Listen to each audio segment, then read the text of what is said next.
Welcome back to Unplugged Headlines. We are on episode 22, and we're diving into a topic that's really got everyone talking Yeah, AI and the future of SaaS. it's a big one. It really is. Specifically, we're going to unpack this idea that AI agents are going to like bulldoze through the SaaS landscape Right. and leave it totally unrecognizable. So the blog we're dissecting is titled, SaaS Isn't Dead, It's Evolving. How AI Agents Enhance Rather Than Replace SaaS. It's a good one. There's a lot of hype and a lot of fear Right. around AI. Yeah. So it's good to see a grounded take on things. Yeah, I mean, we all use SaaS products every day. Totally. Project management tools, CRM. Right. It's hard to imagine them just vanishing. But at the same time, AI is clearly making waves. Yeah. So how do we make sense of it all? Well, one of the key insights from the blog is that AI isn't actually aiming to replace sauce entirely. Okay. It's more about creating a new way to interact with it. Okay. So think of it as a new layer on top of the existing foundation. So instead of us clicking through menus and dashboards, we're going to be chatting with AI assistants to get things done. Exactly. Imagine you're a sales manager and you want to get a quick snapshot of your team's performance. Okay. Instead of logging into your CRM and running reports, you could just ask your AI assistant like, hey, how are we doing on closing deals this quarter? Right. The AI can pull that data from your CRM and present it in a clear, concise way, maybe even with some visualizations. Okay, yeah, that sounds pretty slick. Yeah. But is that all AI is good for? Just being a fancy interface? Right. What about all this talk about AI automating tasks and making jobs obsolete? Well, yeah, AI can definitely automate certain tasks, but the blog emphasizes that there are still crucial components of SaaS that Well, AI just can't take over. Things like data management, security, workflow automation, right. those require structure and processes that AI can't handle on its own.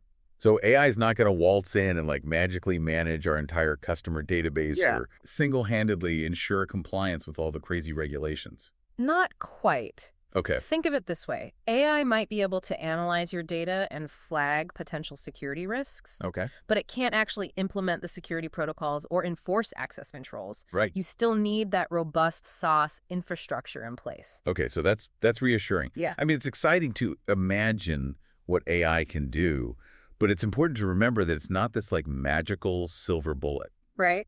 And there are still fundamental elements of business operations that require human oversight and, sophisticated systems. Absolutely. And the blog makes a good point that AI can actually make those core SaaS systems more valuable. Oh, okay. How so? Well, for AI to be truly effective, it needs access to high-quality, structured data. Right. And that's where those robust data management capabilities of SaaS come in. Okay. The better your data is organized and maintained within your SaaS platform, the more effectively AI can leverage it. So it's almost like AI is pushing SaaS providers to step up their game when it comes to data management. Exactly. And that's a good thing. The more emphasis there is on data quality and structure, the more everyone benefits. Right. It makes sense. Yeah. So we've established that AI isn't necessarily killing off SaaS. Right. It's changing how we interact with it. Yeah. Maybe even pushing it to evolve in new ways.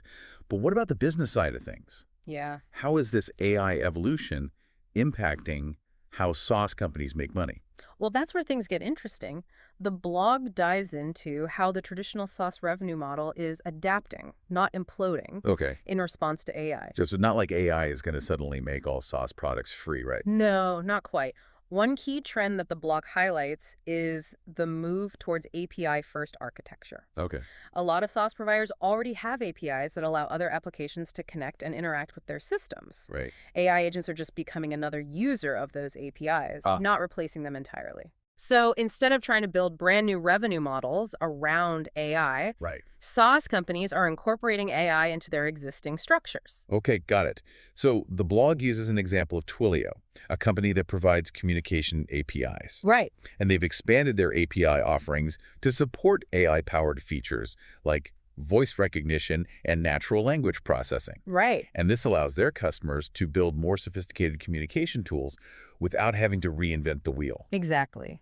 Okay, so that's a clever way to capitalize on AI without scrapping their core business model. Right. Are there other examples of this kind of adaptation? Absolutely. You see companies like MongoDB and Atlassian introducing premium pricing tiers specifically for AI-enhanced features. So instead of scrapping their existing pricing models, they're incorporating AI into the mix. Exactly. It's all about finding creative ways to monetize AI Right. while sticking to those core business models. Okay, I'm starting to see a pattern here. Yeah. It's not about AI completely disrupting SaaS. It's more about SaaS companies figuring out how to integrate it, Right. adapt to this changing landscape. It's about evolution, not revolution. I like that. Evolution, not revolution. Yeah. But what about the SaaS providers themselves? What are they doing to navigate this shift towards AI? Well, the blog outlines a few key strategies that software companies are using to adapt and thrive. Okay. And one of the most important is the idea of extending, not replacing. Okay, so instead of trying to build entirely new AI-powered platforms from scratch, they're finding ways to enhance their existing offerings. Precisely. The blog highlights companies like Salesforce, ServiceNow, and HubSpot as prime examples of this. Okay, can you give us some specifics? Yep. I'm curious how these companies are actually putting this into practice. Sure. Salesforce, for example, has maintained its core CRM infrastructure while adding Einstein AI, Right. which helps sales teams identify opportunities and suggest courses of action. So they're not throwing out the baby with the bathwater. They're just giving it a powerful AI upgrade. Exactly. Similarly, ServiceNow has enhanced its workflow automation with AI copilots that suggest resolutions. Right. And HubSpot has added AI content assistance without replacing its core marketing automation engine. So it sounds like these companies are all embracing AI's strengths without abandoning what's already working for them. Right, finding that sweet spot between innovation and continuity. I see, I see.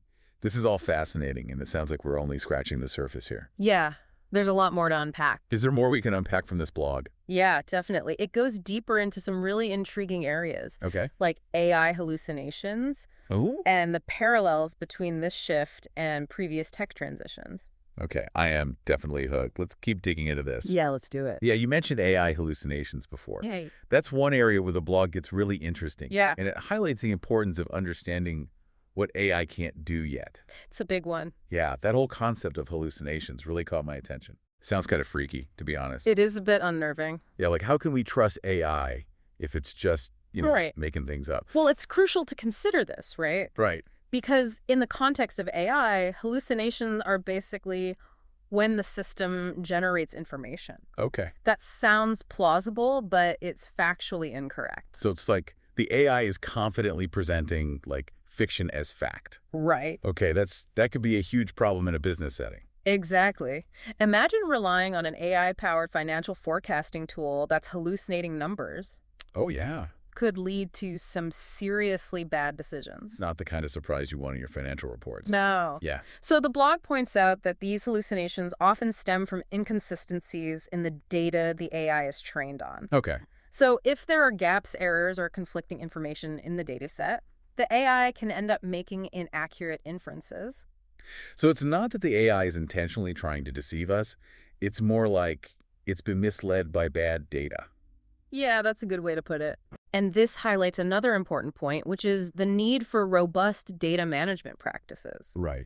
Even with AI in the mix, having clean, accurate, and well-structured data is more important than ever. Makes sense. If we're going to rely on AI to make important decisions, we need to make sure it's working with good information. Absolutely. And that's where those core SaaS systems we talked about come into play. Okay. They provide the infrastructure for data storage, validation, and governance, which is essential for mitigating AI hallucinations. So it's almost like AI is pushing us to be even more diligent about data quality. Exactly. And that's not a bad thing, right? Right. In the long run, a stronger focus on data hygiene benefits everyone, regardless of whether AI is involved. This whole conversation reminds me of something else that the blog touched on, which is how the current shift toward AI kind of echoes previous technology transitions. Right. Can we dive into that a bit? Absolutely. The blog draws some interesting parallels to the rise of web applications, mobile, and cloud computing. Right. When those technologies first emerged, there was a lot of fear that they would completely obliterate the existing ways of doing things. Yeah. Like, remember when everyone thought web apps were going to kill off desktop software? Oh, yeah.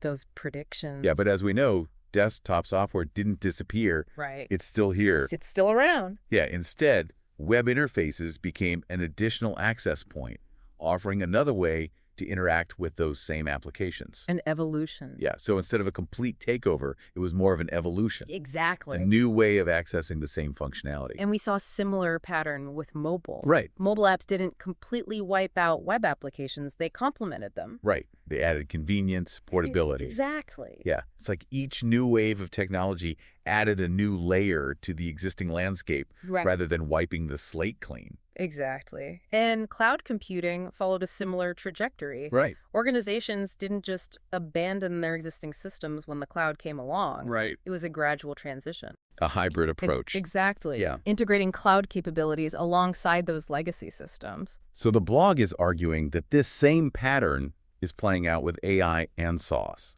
That's the key takeaway. AI is not here to destroy SaaS. Okay. It's here to enhance it, make it more accessible and powerful. Okay, that historical context is really helpful. Yeah. It reminds us that we've been through these kinds of technology shifts Been before. seen this before. Yeah, and come out the other side. Right. And even those so-called AI native tools still rely on structured software delivery mechanisms. Hold on, AI native tools. Yeah. What are those? These are tools that are designed from the ground up with AI as a core component. Okay. But even they require things like compute resources to run those complex AI models. Right. And those resources are often delivered as a service, SaaS. So even the tools built specifically for AI still rely on SaaS for things like processing power and data management. Exactly. And they also need continuous data feeds from core business systems to stay relevant and accurate. And guess what? That often involves solutions for data pipelines and integration. So it's like AI is woven into the fabric of SaaS, not trying to replace it entirely. Right. And don't forget about security and governance when it comes to AI. Oh, absolutely. You need robust systems to protect that AI-powered access to business data. Right. And SaaS solutions for security and access control play a vital role there as well. Hugely important. This is all really eye-opening. Yeah. So much for AI being the SaaS killer. It sounds like SaaS is actually becoming even more important in this new landscape. Yeah, I think that's a fair assessment. Okay. Now, to make this even more concrete, the blog dives into specific case studies across various SaaS categories, showing how this is all playing out in the real world.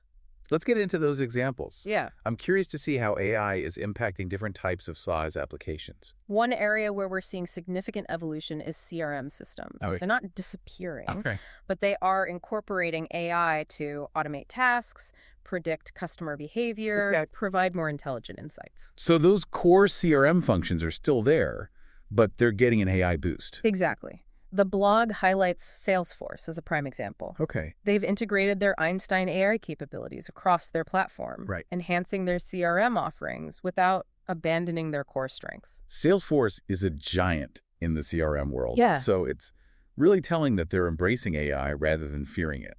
And then there are project management tools. Okay. AI is being used to help prioritize tasks, allocate resources effectively, identify potential risks. But those core needs of project management, tracking work, managing resources, maintaining visibility, those aren't going anywhere, right? Right. Tools like Asana are integrating AI features without overhauling those fundamental project management principles. So it's all about finding ways to make those existing processes smarter and more efficient. Exactly. And the same trend is happening in productivity suites. Right. Think about Microsoft's Copilot, which is being integrated into tools like Word and Excel. It's like having an AI assistant right there in your document, helping you write, edit, and analyze data. Exactly. It's not replacing those core applications. It's enhancing them, making them more powerful and user-friendly. All of these examples kind of point to a future where AI and SaaS work together, each playing to their strengths. Yeah, I agree. It's not about AI versus SaaS. It's about AI and SaaS. I love that. I love that too.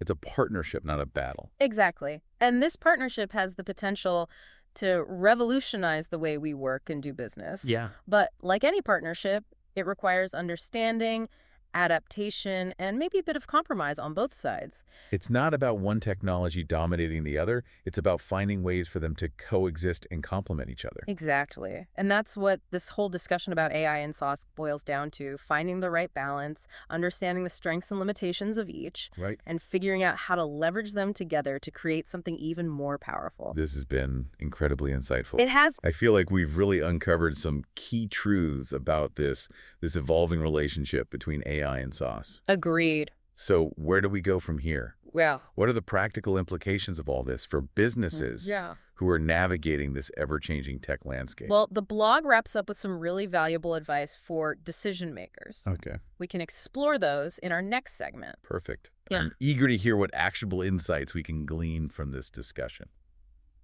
Okay, so we've talked about how AI is changing the SaaS world, but it's not about replacing it. It's Right. about creating this Be a partnership. powerful partnership. Yeah, so let's get practical, Yeah. What are some takeaways for business leaders who are navigating this crazy tech landscape? Well, the blog has some really good advice. And the first thing is don't throw out your existing software just because AI is the shiny new object. So don't go all in on AI just because it's trendy. Exactly. Instead, make sure your core systems have clean, well-documented APIs so that future AI tools can easily plug in and use your data. So it's about ensuring that your existing systems can talk to AI tools. Precisely. Integration is key. Hmm. Another important point is when you're evaluating SaaS vendors, don't just get wowed by their current AI features. So look beyond the flashy demos and try to understand their long-term vision. Right. You want a partner who is strategically weaving AI into their core offerings, not just chasing the hype. Right, right. And speaking of AI's hunger for data, the blog really emphasizes that data quality is so important. It's crucial. Yeah, garbage in, garbage out, as they say. Exactly. So businesses need to really step up their data governance game. Right. Clean, well-structured data is the foundation for any AI implementation to be successful. That makes a ton of sense. Yeah. Now, given all the excitement about AI, it's easy to forget about some of the less glamorous, Right. but equally important aspects of running a business. Yeah, like compliance. Absolutely. Mhm. The blog reminds us that even with all this AI stuff going on, businesses still need to operate within regulatory frameworks. Yeah, don't let AI overshadow those legal and ethical considerations. Exactly. Maintain that compliance-first mindset. Right. Make sure your AI implementations are aligned Totally. with all the rules. And another thing to keep in mind is that AI won't be the only way people interact with software in the future. So we shouldn't design systems assuming that everyone will be like chatting with AI bots. Right. Build flexibility into your system so they can work across, UIs, mobile apps, APIs, AI agents. So it's about creating this diverse ecosystem where different modes of interaction can coexist. Exactly. And let's not forget about the human element. Introducing AI tools might require employees to learn new ways of working. So companies need to invest in training and change management to make that transition smooth.